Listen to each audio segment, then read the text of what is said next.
J'ai perdu presque 100% de mes volailles. Nous sommes avec mon mari en arrêt de travail, parce que nous ne dormons plus. Ramasser 18 000 poulets qui étaient morts de la grippe, qui étaient tous morts de la grippe aviaire, sans tenue de protection, tout ça, c'est un scandale sanitaire. Puis moi, je vis avec quoi à la fin du mois? Comment je paye mes factures? On a affaire à un virus qu'on ne connaît pas, qui nous envahit complètement. C'est une maladie qui tue. Mais ce que l'on craint surtout, c'est qu'un jour, ces virus finissent par s'adapter à l'homme.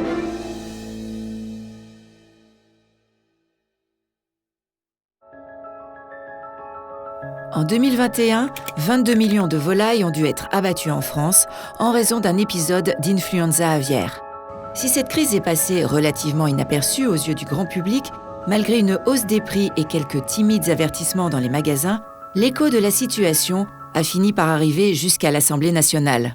Pas nouveau cette histoire de grippe aviaire, mais j'avais rencontré beaucoup d'agriculteurs, j'ai été interpellé directement par des agriculteurs, par des collègues députés qui eux-mêmes étaient alertés de l'ampleur de cette crise. La prise de conscience, elle démarre sur le territoire, dans la circonscription, avec un éleveur qui est touché, qui me contacte et qui m'explique toutes les difficultés qui sont les siennes. Lui, puis un autre, et puis finalement, au niveau national, on a aussi chaque jour des statistiques qui viennent renforcer l'idée qu'on est face à une épidémie qui n'est pas comme avant, qui n'est surtout pas quelque chose qu'on peut négliger, avec de très nombreux élevages touchés sur toutes les régions françaises et sur toutes les espèces, et donc un sujet qu'il va falloir regarder de plus près, quoi.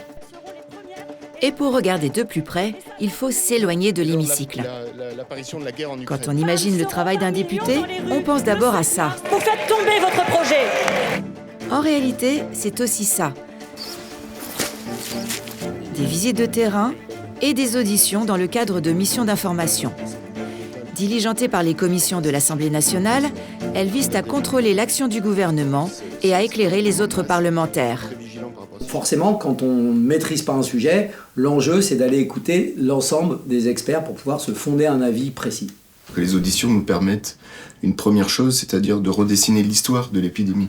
Savoir quel est ce virus, quand il est apparu, qui l'a contaminé, quelle est la cinétique de cette contamination, qui a été touché, quelles sont les conséquences pour les élevages. Donc tout se construit autour de cette première façon d'observer le sujet. Ça a commencé en 1996 à Hong Kong. Ouais. Et là, ça a été la panique parce qu'il y a eu à peu près une vingtaine de cas humains, dont 5 ou 6 morts. En 2014, ça a été en Europe une petite vague de virus H5N1, je crois. Et donc une petite vague qui a conduit à l'abattage d'environ 350 000 volailles en Europe. Et en 2021-2022, donc à nouveau du H5N1, toujours d'origine asiatique. Et alors là, c'est catastrophique. Catastrophique, puisqu'il y a plus de 20 millions de volailles qui ont été abattues, euthanasiées.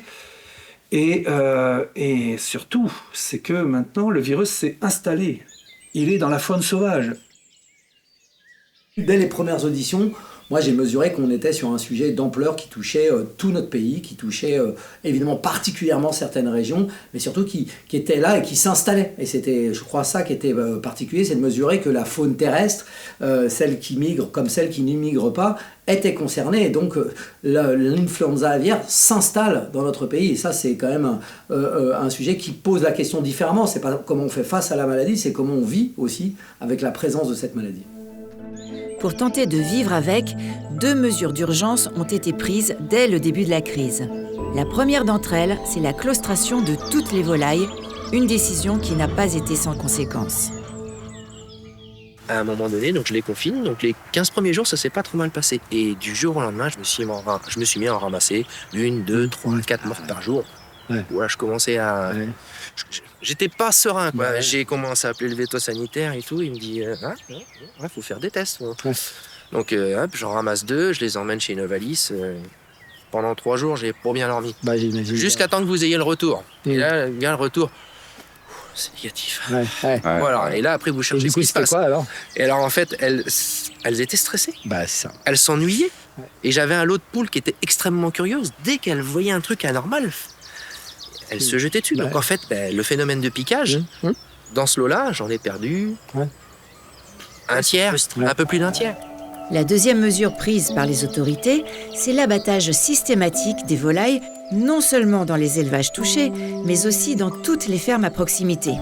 Au final, un tiers des volailles abattues l'a donc été préventivement. J'ai perdu presque 100% de mes volailles. J'ai remis en place des animaux fin novembre. Donc 8 mois d'arrêt complet. Vraiment, ma préoccupation, c'était d'arriver à garder toute l'équipe motivée pour se dire on va repartir un jour. Donc garder tout le monde, payer les salaires, absorber un peu le choc psychologique pour pas trop le transpirer aux équipes.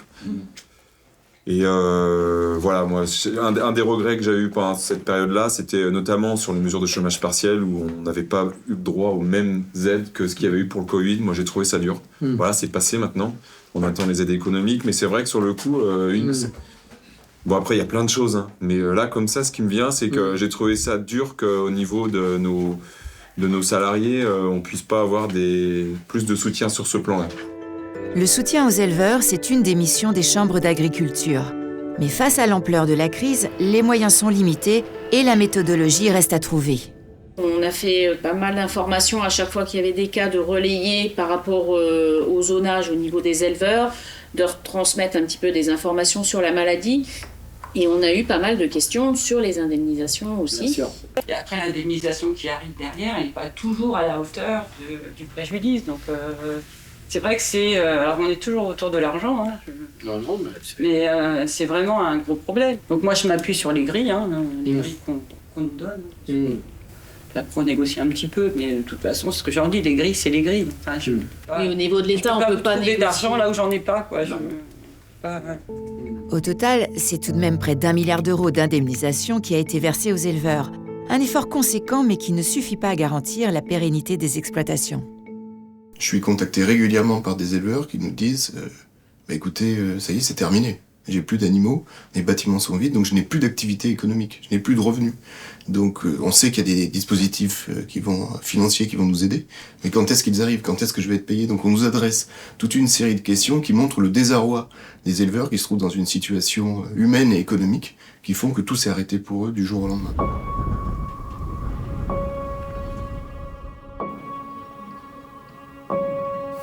La seule chose qui a commencé à être touchée sur la deuxième vague, c'est les VMO. Finalement, les premières parties, les 75% de VMO. Et puis pas tout le monde.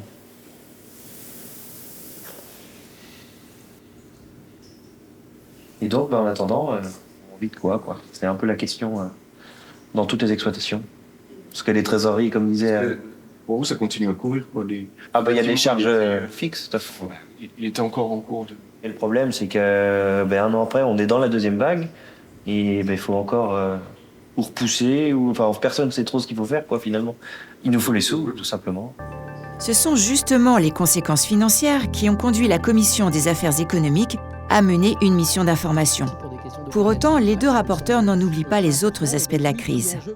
Quand on est éleveur, c'est pas pour voir ces animaux abattus comme ça du jour au lendemain, avec en plus l'ampleur d'une épidémie qui fait que finalement il a fallu abattre des quantités importantes de volailles et sans nécessairement avoir la capacité à gérer ça de manière convenable. Les préfectures et leurs services vétérinaires ont pris en charge la gestion de l'équarrissage. Certaines régions se sont retrouvées devant une tâche d'ampleur, comme la Vendée, où il a fallu traiter 22 000 tonnes de volatiles morts. On a dû déclencher un plan d'urgence et opter pour une solution inédite et radicale. Creuser une fosse gigantesque dans la commune de Pétos, où des milliers de cadavres ont été transportés avant d'être recouverts de chaux. Un dispositif de grande ampleur, mais qui n'a pas suffi à traiter tous les cas, laissant certains éleveurs livrés à eux-mêmes. Le vétérinaire me dit clairement, il me dit « Christian, on se connaît un peu, il n'y a pas de solution. Actuellement, l'euthanasie ne se fera pas par GT Logistique, ou alors tu attends 15 jours, tu laisses tes animaux mourir à petit feu, demain tu en auras 1000, sur le lendemain tu auras 2000, ils vont pourrir dans le bâtiment. Et il dit, tu coupes la ventilation. » Donc c'est quoi? Tout mort d'un coup. Je dis, je coupe la ventilation? Oui, ce soir, tu coupes la ventilation et ils vont asphyxier dans la nuit et demain, je ne peux pas aller couper la ventilation, je ne lève pas des volailles pour les tuer, je ne peux pas le faire. Mais on était dans la merde, on n'avait pas de solution. Il n'y avait personne, les animaux allaient mourir, mais personne de service de caressage pour les ramasser. Un de mes associés dit, moi je vais le faire. Le lendemain matin, donc ils ont été asphyxiés. Malgré tout, il en restait 1000 de vivants. Mon voisin aussi, il en restait pas mal de vivants. Il les a finis, c'était tellement horrible, lui il a dit, je les ai finis à coups de pelle parce que je savais pas quoi faire d'autre. Le lendemain matin, donc, on avait appelé les voisins, on les a ramassés nous-mêmes, sans tenue, sans masque, sans tenue de protection. Il y avait 18 000 poulets ramasser. On a été mettre ça dans la fosse à côté, qui est au bout de la route. Là. On a enterré ça. Je suis arrivé à midi, j'ai mangé, j'étais me coucher, je suis mis dans le noir. J'ai dit, qu'est-ce que je viens de faire là? J'étais complètement abasourdi. Je dis, c'est pas possible de faire un truc comme ça.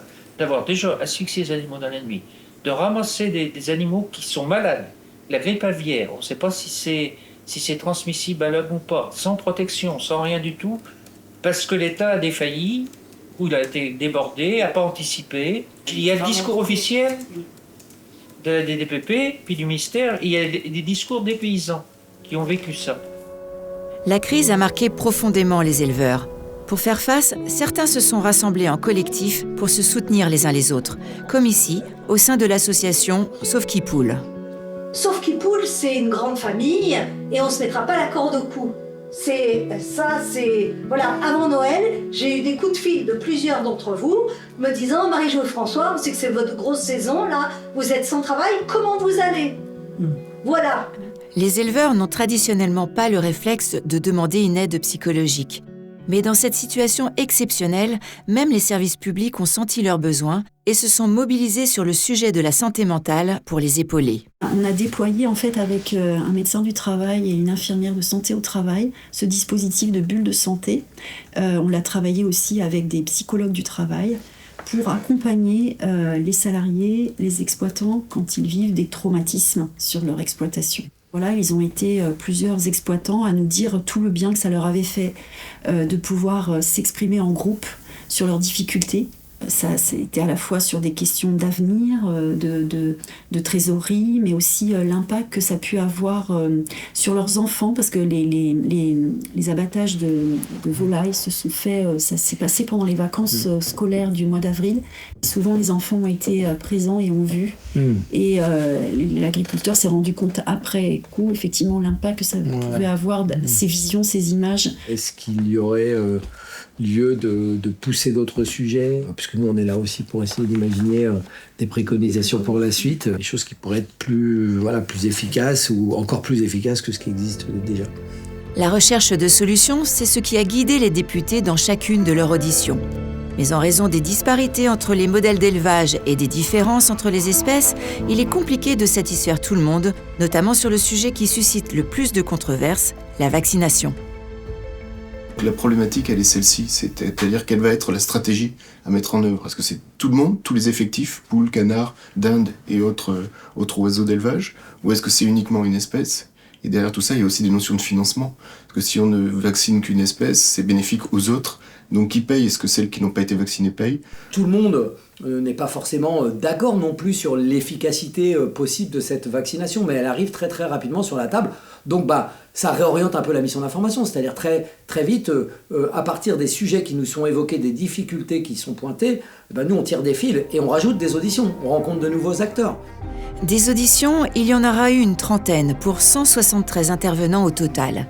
De toutes ces discussions et de cette intelligence collective qui en a émergé, 40 préconisations ont vu le jour. Elles sont répertoriées dans le rapport que les deux députés ont présenté à leurs collègues en avril 2023. Philippe Bollot et Charles Fournier ont accompli un important effort d'analyse qui donne lieu à 40 propositions. Messieurs les rapporteurs, vous avez la parole.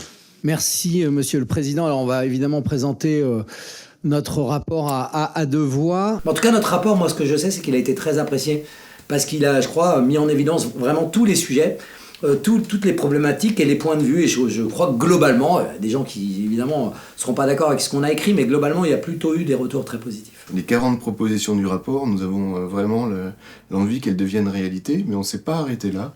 C'est-à-dire que, vous savez, une mission d'information, à un moment donné, on a la remise du rapport, C'est pas la fin pour autant, c'est-à-dire que depuis, on envisage de continuer avec Charles Fournier, aller rencontrer de nouveaux éleveurs, aller faire les visites qu'on n'avait pas eu le temps de faire lors de la mission. Et puis aussi, on a été voir le ministre de l'Agriculture pour lui parler de nos recommandations. Et avec lui, on a pris le temps de balayer les 40 recommandations pour lui réexprimer pourquoi elles étaient importantes à nos yeux et croiser son regard et voir pour lui s'il avait la même vision du sujet. Dans les mesures un peu immédiates, il y a une expérimentation sur le plein air pour ajuster les méthodes de biosécurité. La biosécurité, c'est toutes les mesures de protection sanitaire pour éviter la diffusion de la maladie et puis les mesures de réaction quand la maladie est présente. Là-dessus, il y a une volonté d'adapter ces méthodes pour le plein air. Là-dessus, il peut y avoir des résultats immédiats. Et nous, on va suivre évidemment avec une grande attention les conditions de cette expérimentation-là. Est-ce que ça va suffire à tout changer? On reste face à un virus,